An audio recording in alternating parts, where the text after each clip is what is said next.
ئێمە خۆشحاڵین بەڕاستی کە کوڕەکەمان سپاس بۆخوا دووهەمی هەرێم بوو و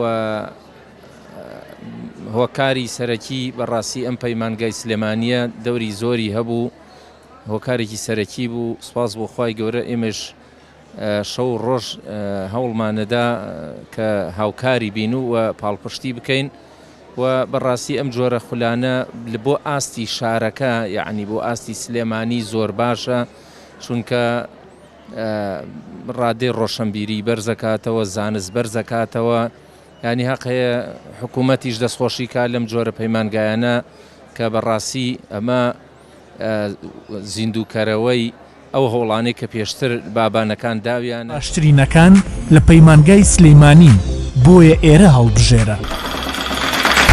سەرکەوتن وشەیەکە ئێمە مانای پێدەبەخشین.